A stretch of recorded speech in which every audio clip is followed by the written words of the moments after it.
In this tutorial, you will learn how to install the community edition of the shopware e-commerce system on a cloud-hosted Linux Ubuntu server. For this demo, I'll use the Amazon Web Services Lightsail VPS hosting service, but you can still follow along this tutorial if you'd like to use a different cloud hosting provider, such as DigitalOcean, Google Cloud, Alibaba Cloud, Linode, or any other similar service. Shopware Community Edition offers a beautiful and user-friendly web UI used for managing clients and orders.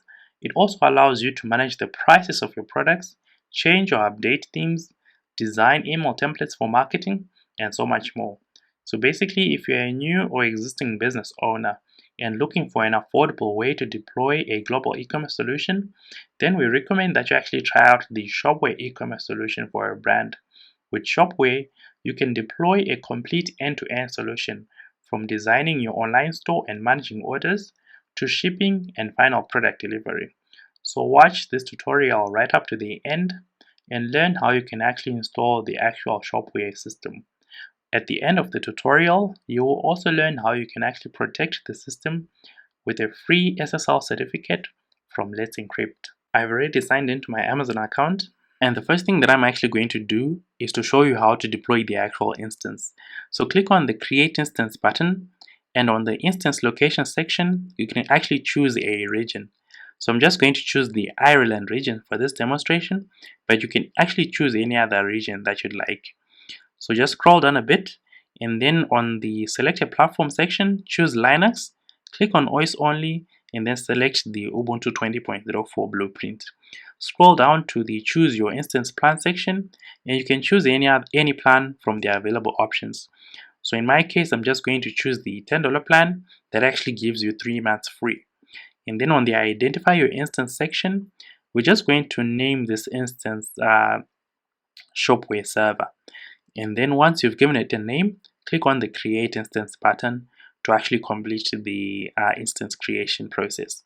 So the next thing you need to do is you need to copy the public IP address for the instance, and then you need to open up the Amazon Route 53 service.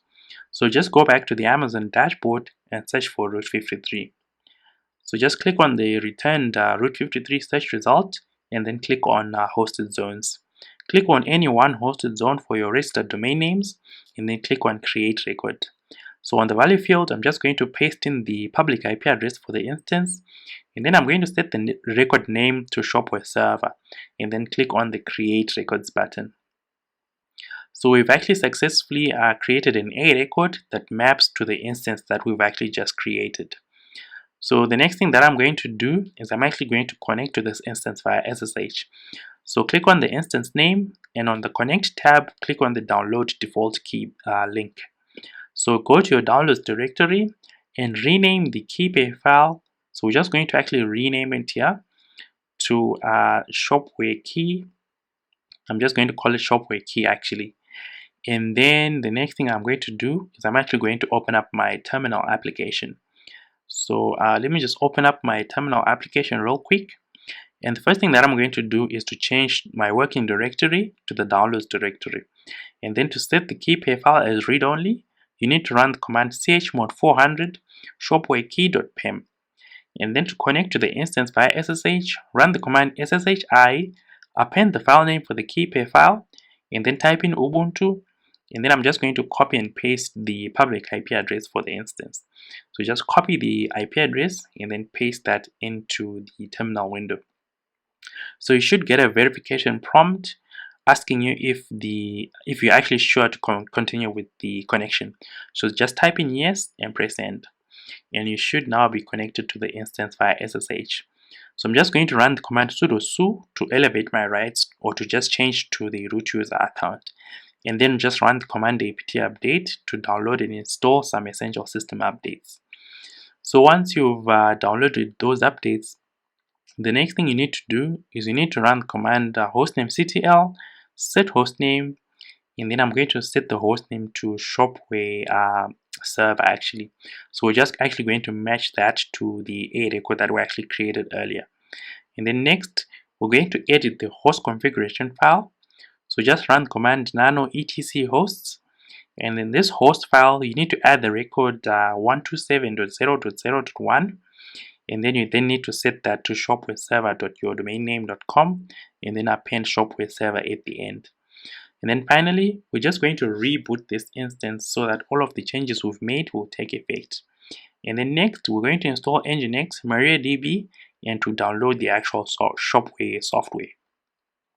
So I'm going to reconnect to the instance via SSH. And the first thing that I'm going to do again is to run the command sudo su. So this should then change us to the root user account. So I've got a document that I've actually written up, which contains all the commands you need to run to complete this installation. So copy the first command and then paste that into your terminal window. So that should then go through to then download Nginx and MariaDB, the MariaDB database server. So next, you then need to copy and paste that command to actually start the Nginx web server. And then next, you then need to also then run that command to start the MariaDB database server. And then we're just going to run the enable command against the Nginx service so that every time the server restarts, the Nginx and the MariaDB services will just start up automatically.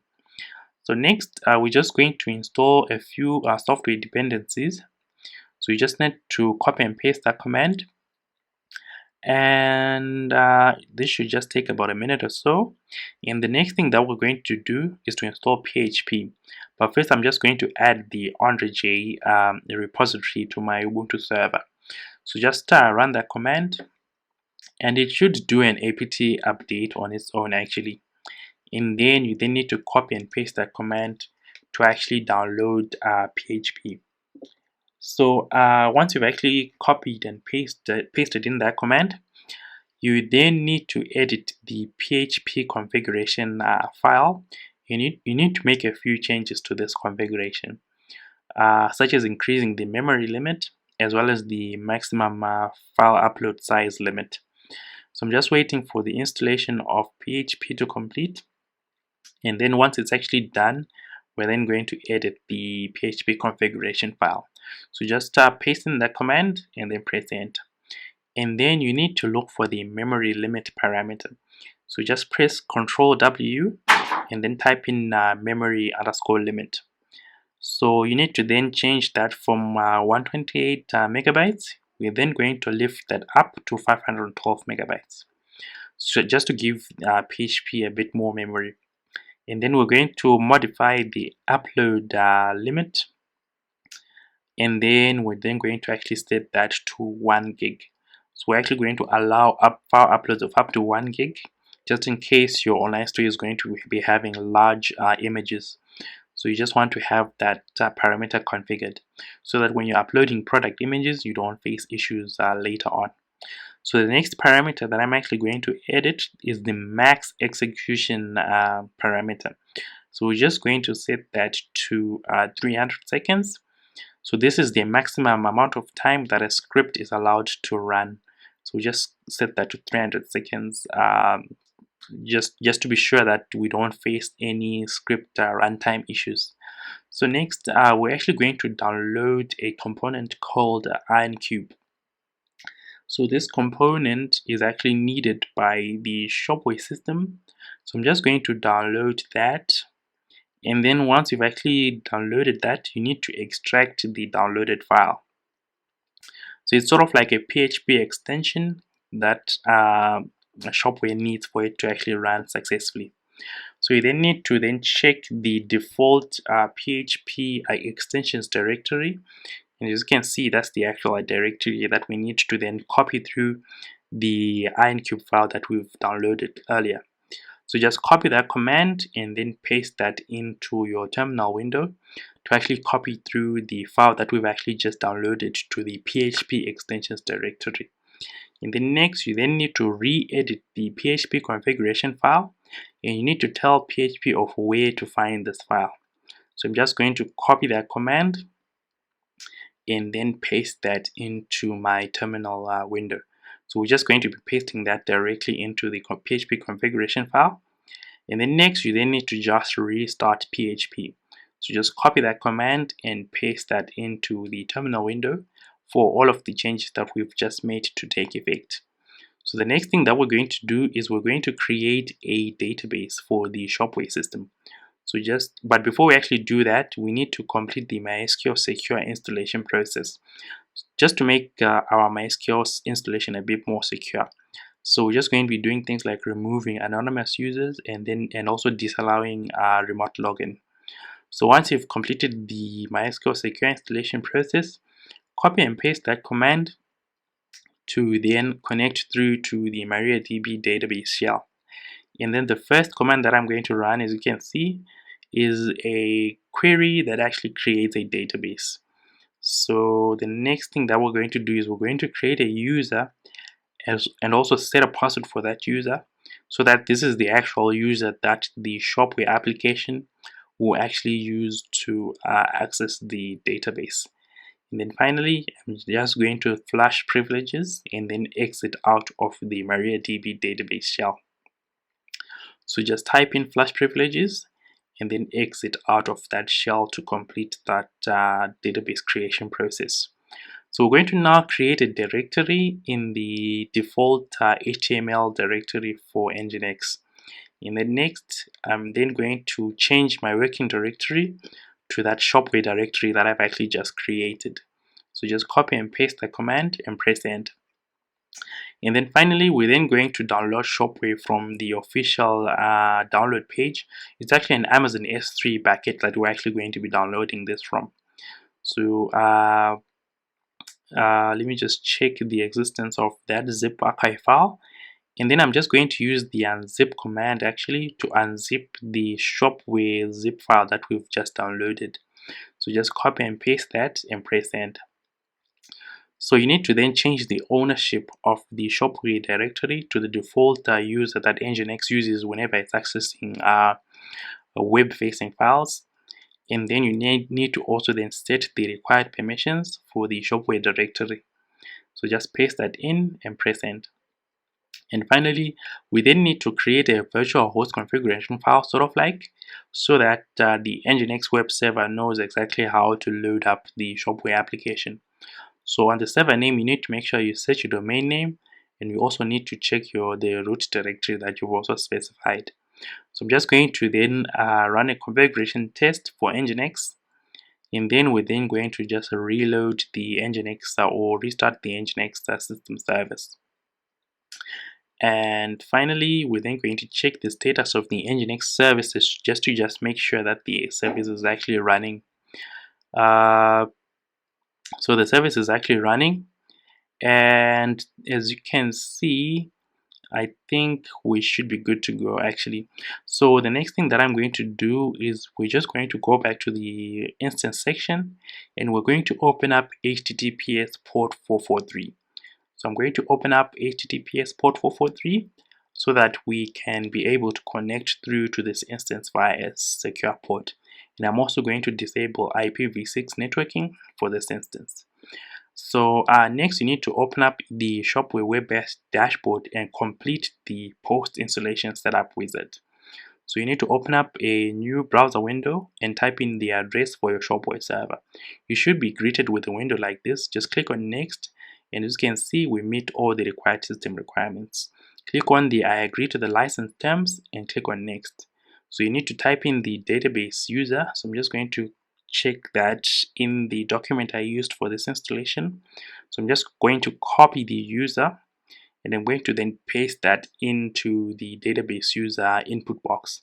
I'm just going to type in the database password and then select the database on the database name drop down menu. So you just need to click on next and then click on the start installation button. So as you can see, the installation is now in progress. It's sort of like a two-part or two-step installation process. So it's just going through the first step, and then now it's actually going through the second step of the installation. So I'm just waiting for this process to complete. This shouldn't take more than 5 minutes actually for it to actually complete this part. So the database installation is successfully. And the next thing that we need to do is we can either choose to configure a license, or we can continue with the community edition. So I'm just going to set my shop name and a few other parameters such as my email address as well as admin password, and then click on next. So the installation is now complete, and we can view the shop front as well as the shop backend. Actually logging into the shop backend. Let me just type in the username that I configured earlier, as well as the password, and then click on login. So just to see what the backend looks like. Actually, there's an additional step that I need to complete. So let me just click on next here, and it's choosing task. I'll actually install some demo data here. This is actually a plugin that gives us some demonstration information for the store. Just install and activate that plugin actually, and then click on next. Click on next again, and you can add the additional details such as the address of your shop, your banking details for invoices, as well as your company name, because sometimes your company name can be different from your shop name actually. So I'm just going to type in those details and then click on the save button to complete the configuration. So just click on finish, and there you have it. So this is what the shopware dashboard actually looks like. Sorry, it's actually the backend dashboard, and this is what the default front end looks like. So let's just click on the tabs for the demonstration data that we've actually just installed. So you can actually install themes to change the look and feel and design of the shop, but this is just the default look and feel that you get for the version of shopware that I've actually just installed. And let me just have a look at the items here. So I just want to see so this is what the item list actually looks like. So the next thing that I'm actually going to do is to show you how you can protect the shopware e-commerce system by installing a free Let's Encrypt SSL certificate. So just go back to the document. Actually, if you click on the URL for the system, you can actually see that it's set as not secure. So that's what I'm actually going to be fixing now. So you need to go back. Actually, first you need to reconnect to the instance via SSH, because by now your SSH connection might have timed out. So the next thing that I'm actually going to do is I am going to then open up the document that I was using earlier, and you first need to install a application called certbot. So just copy and paste in that command and press end. So we're installing certbot now, and the next thing that we're actually going to do is we're then going to use certbot to request for a Let's Encrypt SSL certificate. So just clear a screen, and then you then need to run that command. So you need to make sure you specify your domain there. So in my case, I'm actually going to type in my domain. In your case, it might be different. So just make sure you type in your exact domain name there, and then just press enter after you've actually typed that in. So it's asking me to type in an email address. I'm just going to use an email address that I usually use for these installations, and then I am then going to press enter. So you need to agree to the terms of service. So just type in A and press enter. Type in Y and press enter. So as you can see, the certificate is actually now being provisioned for the system. So this takes about a minute or so. I'm going to set it to redirect all requests to HTTPS, and there you have it. So we've successfully installed a free Let's Encrypt SSL certificate.